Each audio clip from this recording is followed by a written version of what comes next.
Hello friends, આજે આપણે બનાવીશું ખંભાતનું ફેમસ હલવાસન.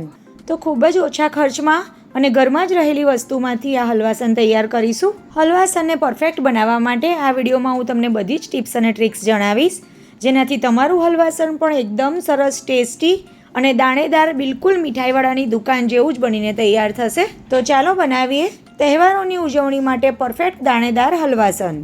તો હલવાસન બનાવવા માટે આપણે કઈ કઈ સામગ્રી જોઈશે પહેલાં તો એ જોઈ લઈએ. તો સૌથી પહેલાં તો લઈશું 1/4 કપ જેટલા કંસારના ફાળા.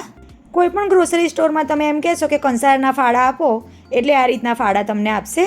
સાથે જ જોઈશે અડધો કપ જેટલી ખાંડ, 1/4 કપ જેટલો આપણે બાવળનો ગુંદર લેવાનો છે, આવો ઝીણો ગુંદર લેવાનો. સાથે જ આપણે લઈશું 8 થી 10 એલચી, એક નાનો ટુકડો જાયફળનો અને જાવંત્રીનું એક નાનું પાન. આખી જાવંત્રી નહીં લેવાની, નહીં તેનો સ્વાદ સારો નહીં આવે. આ બધી જ વસ્તુને આપણે ગ્રાઇન્ડ કરી લેવાની છે. 1/4 કપ જેટલું આપણે ઘી જોઈશે. અને હવે ડ્રાયફ્રૂટ્સમાં આપણે જોઈશે બદામ, કાજુ, પિસ્તા અને મગજતરીના બીજ. તો કાજુ, બદામ અને પિસ્તાની આપણે કતરણ કરી લેવાની છે અને મગજતરીના બી આખા જ રાખવાના છે. અને સાથે આપણને જોઈશે 500 ml જેટલું ફૂલ ફેટ દૂધ. ફૂલ ફેટ એટલે કે ગરમ કર્યા વગરનું અને મલાઈ કાઢ્યા વગરનું. હવે ગેસ ઓન કરી એક નોનસ્ટિક પેનમાં ઘીને આપણે ગરમ કરી લઈશું. અને ઘી ગરમ થઈ જાય એટલે પહેલાં તો આપણે ગુંદરને તળી લઈશું. હલવાસન બનાવવા માટે આપણે આટલા જ ઘીની જરૂર પડશે. ઘી તમારું એકદમ સરસ ગરમ થઈ ગયું હશે ને તો ગુંદર ઉમેરતા તરત જ આ રીતે ફૂલવા માંડશે. ઘી જો બરાબર ગરમ નહીં થયું હોય તો ગુંદર ફૂલશે નહીં અને અંદરથી કાચો રહેશે. અને કાચો ગુંદર હલવાસનમાં ઉમેરવાથી હલવાસન ખાતી વખતે દાંતમાં ચોંટશે. તો ગુંદરને તળતી વખતે આટલી વાતનું તમારે ખાસ ધ્યાન રાખવાનું. ઘી એકદમ સરસ ગરમ થઈ જાય ત્યાર પછી એમાં ગુંદર આ રીતે એકદમ સરસ ફૂલી જાય એ રીતે તળી લેવાનો છે. તો બધું જ ગુંદર આપણે આ રીતે તળી લઈશું. મેઝરમેન્ટ માટે તમે ઘરમાં રહેલા કોઈ પણ કપ કે વાટકીનો ઉપયોગ કરી શકો છો, પણ બધું જ મેઝરમેન્ટ તમારે પછી એ જ કપ કે વાટકીથી લેવાનું રહેશે. હલવાસનને તમે એક જાતનું વસાણું પણ કહી શકો.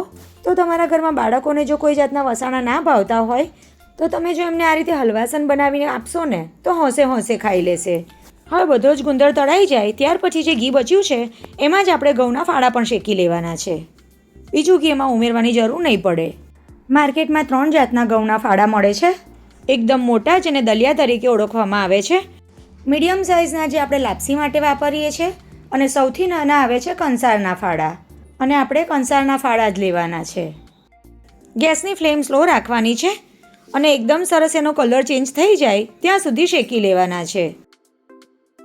આ રીતે તમે એને પહેલાં ઘીમાં થોડા શેકી લેશો ને એટલે દૂધ ઉમેર્યા પછી એકદમ સરસ એ ફૂલી જશે. તો ગેસની લો ફ્લેમ પર 3 થી 4 મિનિટ સુધી મેં એના રીતે શેકી લીધા છે.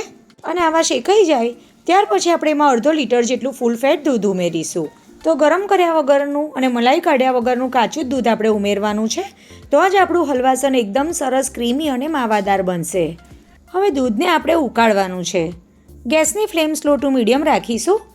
અને દૂધને આ રીતે ઉકાળવાથી આપણે જે ઘઉંના ફાળા ઉમેર્યા છે એ દૂધની સાથે જ ચડી જશે. દૂધને આપણે ક્વોન્ટિટીમાં અડધું થઈ જાય ત્યાં સુધી ઉકાળવાનું છે. ઘણા લોકો શું કરે છે કે હલવાસન બનાવતી વખતે ફાળાની અંદર દૂધ નાખી અને તરત જ એમાં ગુંદર ઉમેરી દે છે. પણ ગુંદર આપણે જેવો જ દૂધમાં ઉમેરીશું ને એવું થોડીક જ વારમાં દૂધ ફાટશે. તો ગુંદર ઉમેર્યા પછી દૂધને જો તમે વધારે સમય સુધી ઉકાળશો ને તો હલવાસન તમારું સ્ટીકી થઈ જશે, એટલે કે ખાતી વખતે દાંતમાં ચોંટશે. તો ગુંદર ઉમેરવામાં ઉતાવળ નહીં કરવાની. દૂધ આ રીતે બળીને ક્વોન્ટિટીમાં અડધું થઈ જાય ત્યાર પછી ગુંદર ઉમેરવાનો. હલવાસન બનાવવાની આખી જ પ્રોસેસ તમારે ગેસની લો ફ્લેમ પર જ કરવાની છે. ગેસની ફ્લેમ જો તમે હાઈ રાખશો ને તો તમને પરફેક્ટ રિઝલ્ટ નહીં મળે. તો ઉતાવળ બિલકુલ નહીં કરવાની. ગુંદર તમે જેવો જ દૂધમાં ઉમેરશો ને એટલે થોડીક જ વારમાં તમને દૂધ ફાટતું જણાશે. ઘણા લોકો દૂધને ફાડવા માટે દહીં પણ ઉમેરતા હોય છે, પણ આપણે ગુંદર વધારે ક્વોન્ટિટીમાં ઉમેર્યો હોવાથી દહીં ઉમેરવાની જરૂર નહીં પડે. પણ ગુંદર જો તમે ઓછી ક્વોન્ટિટીમાં ઉમેર્યો હોય તો ક્યારેક એવું બને કે દૂધ ના ફાટે અને એમાં 1 ચમચી જેટલું દહીં ઉમેરવું પડે. તો જુઓ, તમે જોઈ શકો છો કે દૂધ ફાટવા લાગ્યું છે અને આ રીતના ફોદા ફોદા દેખાઈ રહ્યા છે. હું તમને નજીકથી બતાવું તો તમને ખ્યાલ આવશે કે શિયાળામાં આપણે જેમ ગુંદરની પેંદ બનાવીએ છીએ સેમ એવી જ પ્રોસેસ છે, પણ એમાં આપણે ઘણા બધા મસાલા ઉમેરતા હોય છે. પણ હલવાસનમાં ઘઉંના ફાળા સિવાય બીજા કોઈ જ મસાલા ઉમેરવામાં નથી આવતા અને એનાથી જ બાઇન્ડિંગ સારું આવે છે. હવે આ રીતે દૂધ ફાટી ગયા પછી થોડી વારે ચલાવતા રહેવાનું. હવે ગળપણ માટે આપણે એમાં જે ખાંડ ઉમેરવાની છે એ ડાયરેક્ટ જ નથી ઉમેરવાની. તમે જોયું હશે કે હલવાસનનો કલર ડાર્ક હોય છે, તો એવો કલર લાવવા માટે એમાં કોઈ ફૂડ કલર નથી ઉમેરવામાં આવતા, પણ ખાંડને આ રીતે ડાયરેક્ટ ના ઉમેરતા કેરેમલાઇઝ કરીને ઉમેરવામાં આવે છે. તો ફાટેલા દૂધવાળું પેન આપણે બીજા ગેસ પર લઈ લઈશું અને બીજા એક પોળા પેનમાં ખાંડને આ રીતે છૂટી છૂટી પાથરી દઈશું. આ રીતે ખાંડનું પાતળું લેયર કરી દેવાનું અને પાથર્યા પછી વચ્ચેથી એને બિલકુલ નહીં હલાવવાની. થોડી આ રીતે તમને ખાંડ પીગળતી દેખાય ત્યાર પછી હલકી હલકી આ રીતે સ્પેચ્યુલાથી મિક્સ કરતા જવાનું, કારણ કે ખાંડને જો તમે તરત જ હલાવવા લાગશો ને તો મેલ્ટ થવામાં વધારે સમય લાગશે. ગેસની ફ્લેમ લો રાખવાની છે અને જેવી જ ખાંડ મેલ્ટ થવા લાગે એટલે તમે સ્પેચ્યુલાથી આ રીતે મિક્સ કરશો ને એટલે એ જલ્દીથી મેલ્ટ થઈ જશે. તો થોડીક જ વારમાં તમે જોઈ શકો છો કે એનું ટેક્સચર પણ ચેન્જ થઈ ગયું છે અને કલર પણ બદલાઈ ગયો છે. આ પ્રોસેસને કેરેમલાઇઝ કહેવામાં આવે છે. આ રીતનો કલર આવ્યા પછી ખાંડને બહુ વધારે નથી થવા દેવાની. જો વધારે ડાર્ક કરશો તો એનો બળેલો સ્વાદ આવશે. તો જેવો જ કલર બદલાય એટલે તરત જ આપણે ગેસને બંધ કરી દેવાનો છે અને આપણે જે મિશ્રણ તૈયાર કરેલું છે એમાં ઉમેરી દઈશું.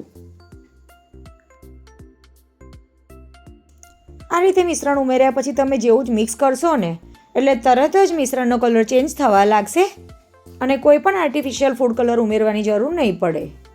મિશ્રણ ઉમેર્યા પછી શરૂઆતમાં તો તમને એમ લાગશે કે ખાંડના ગઠ્ઠા થઈ ગયા છે, પણ જેમ જેમ તમે મિક્સ કરશો તેમ તેમ બધી જ ખાંડ ઓગળી જશે. ગેસની ફ્લેમ લો જ રાખવાની છે અને સતત આ રીતે મિશ્રણને ચલાવતા રહેવાનું છે. અત્યારે જે દૂધનું પાણી છે એ બળ્યું નથી. જેમ જેમ પાણી બળશે એમ એનો કલર એકદમ સરસ ડાર્ક આવશે.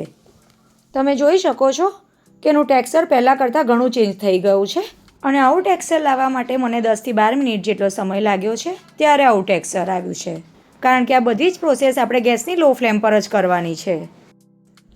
હવે આ રીતનું ટેક્સચર આવી ગયા પછી આપણે એમાં ઉમેરીશું ડ્રાયફ્રૂટ્સ. ડ્રાયફ્રૂટ્સની ક્વોન્ટિટી તમે તમારી ચોઈસ પ્રમાણે પ્લસ માઇનસ કરી શકો છો. સાથે જ આપણે જાયફળ, ઇલાયચી અને જાવંત્રીનો પાવડર પણ ઉમેરી દઈશું. જાયફળ અને જાવંત્રી ખાસ ઉમેરજો, એનાથી હલવાસનની સુગંધ અને સ્વાદ બંને ખૂબ જ સરસ આવે છે. બધી જ વસ્તુને એકદમ સારી રીતે મિક્સ કરી લઈશું અને લો ફ્લેમ પર જ એને સતત હલાવતા રહીશું. તો ટોટલ 15થી 20 મિનિટ જેટલો સમય થયો અને તમે જોઈ શકો છો એનું ટેક્સચર ખાસું એવું ચેન્જ થઈ ગયું છે. પેન પણ છોડવા લાગ્યું છે અને મિશ્રણ આપણું ઘટ્ટ થઈ ગયું છે. તો આ સ્ટેજ પર ગેસને બંધ કરી દઈશું અને અત્યારે આ મિશ્રણ ઘણું ગરમ છે. આમાંથી તરત જ હલવાસન તૈયાર નહીં થઈ જાય.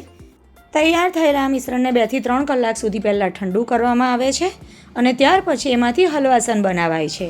તો મિશ્રણને ઠંડુ કરવા માટે મેં એક થાળી લીધી છે અને એમાં ઓડી ઇકોબેક પેપર પાથર્યું છે. તો મિશ્રણને એમાં ઉમેરી અને સ્પેચ્યુલાથી આ રીતે સારી રીતે બધી બાજુ સ્પ્રેડ કરી દઈશું. તમારી પાસે જો આ રીતનું ઇકો ઓડીબેક પેપર ના હોય તો કોઈ થાળીને ઘીથી ગ્રીસ કરી લેવાની અને આ રીતે મિશ્રણ પાથરી દેશો એટલે ઇઝીલી એ ઠંડુ થઈ જશે. આ મિશ્રણને રૂમ ટેમ્પરેચર પર આવતા લગભગ 2 કલાક જેટલો સમય થશે. 2 કલાકમાં એ એકદમ સરસ ઠંડુ થઈ જશે.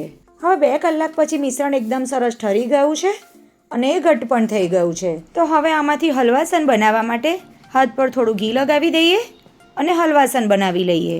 આ રીતે 2 કલાક ઠંડુ થઈ ગયા પછી પણ તમે મિશ્રણને હાથ પર લેશો ને એટલે તમને થોડું ઢીલું લાગશે.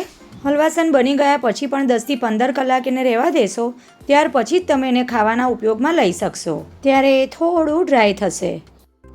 તો આ રીતે હાથથી જ એને હલવાસનનો શેપ આપી દઈશું અને ડ્રાયફ્રૂટ્સની કતરણથી ગાર્નિશ કરી લઈશું. તમે એને એકલી બદામની ફ્લેક્સ અથવા તો ચાંદીના વરખથી પણ ગાર્નિશ કરી શકો છો. તો આ રીતે બધા જ હલવાસન આપણે તૈયાર કરી દઈશું અને આ રીતે તૈયાર થઈ જાય ત્યાર પછી 8 થી 10 કલાક અથવા તો ઓવરનાઇટ પણ તમે એને રાખી શકો છો. તો ફ્રીઝ વગર જ મેં એને આખી રાત બહાર જ રહેવા દીધું હતું અને હું તમને તોડીને એક બતાવું તો તમે જોઈ શકો છો એનું જે ટેક્સચર છે એ એકદમ સરસ સોફ્ટ અને માવાદાર છે.